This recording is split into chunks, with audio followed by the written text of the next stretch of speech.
স্বামী তো এখানে কিনুকে পুরোপুরি ক্লিয়ার করে দিয়েছিল, সঙ্গে তার বসের মুখোশও খুলে দিয়েছিল।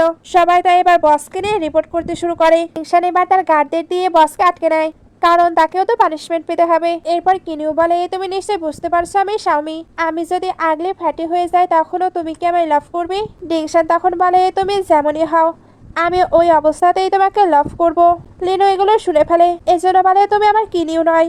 আমার কিনিউ কোথায়? সে এবার কিনিউকে ধরে পাগলামো করতে শুরু করে। ডিংশন এর জন্য তাকে সরিয়ে দেয়। তখন লিনের পেন স্টার্ট হয় আর তার মাউথ থেকে ব্লিডিংও হচ্ছিল। এই সিনটা এখানে কাট হয়ে লিনকে বাসায় দেখানো হয়। সে তো ঘুমের মাঝেও কিনুয়ের কাছে বারবার ক্ষমা চাচ্ছিল, আর তার হেলথের কন্ডিশনও এখন ভালো নেই। এদিকে ইয়ান তো যাচ্ছিল, বাট যাবার আগে আন্টিকে আস্থা মতো বুলি করে যায়। সঙ্গে আন্টির যত মানি ছিল সেগুলো নিয়েও চলে যায়। বাট বাইরে আসতে সবাই তাকে নিয়ে গসিপ করছিল, কারণ সবাই নাকি তার একটি ভিডিও দেখেছে। ইয়ান এবার এদের কাছে এসে জিজ্ঞেস করে, তোমরা কি ভিডিও দেখেছো? এরা তখন ভিডিওটি শো করে। এটা ওই ভিডিও ছিল যখন সে কিনা কিনুয়ের বাসাতে আগুন লাগিয়েছিল। কিনিউ তো ওইখানে দাঁড়িয়ে তার মজা দেখছিল।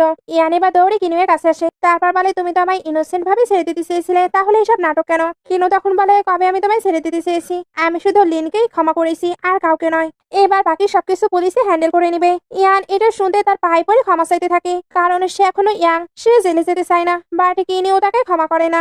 ইয়ান তাই পালানোর ট্রাই করছিল, বাট তখন তার অ্যাক্সিডেন্ট হয়ে যায়। ফলে সে যে মানিগুলো নিয়ে পালাচ্ছিল ওইগুলো সব চারিদিকে ছড়িয়ে পড়ে। ইয়ান তখন মানি ধরে বসে থাকে। সে যে মারা যাচ্ছে এতে তার কোনো প্রবলেম নেই, তবে মানি তার লাগবেই। আন্টি এবার বাইরে এসে তার এই কন্ডিশন দেখতে পায়, বাট ওনারও শুধু মানির দিকেই চোখ, কারণ এগুলো ওনারই মানি ছিল। ড্রাইভার আঙ্কেল বলে, আমি তোমায় হেল্প করছি। উনি এবার তাড়াতাড়ি করে মানিগুলো কালেক্ট করে নেয়। আন্টি ভাবছিল উনি তার কাছে আসবে, বাট উনি তো মানি নিয়ে পালায়। এতে আন্টির অবস্থা আবারও খারাপ হয়ে যায়। কিনিউ এবার কল দিয়ে জানায় এখানে একটি কার অ্যাক্সিডেন্ট হয়েছে। সিন কাট হয়ে ইয়ানকে হসপিটালে দেখানো হয়। কিনিউও দাঁড়িয়েছিল। এখানে সে জানতে পারে ইয়ানের মেন্টাল কন্ডিশন খারাপ হয়ে গেছে, এই জন্যই সে এমন অস্বাভাবিক বিহেভ করছে। সে এবার বাসায় চলে আসে। তখন আন্টি তার সঙ্গে দেখা করতে আসে। উনি বলছিল লিনের অবস্থা নাকি ভালো নয়, সে বারবার কিনুকে দেখতে চাচ্ছে, তাই কিনু যাতে একবার লিনের সঙ্গে দেখা করে আসে। আন্টির এখানেও কিন্তু কিছু প্ল্যান ছিল।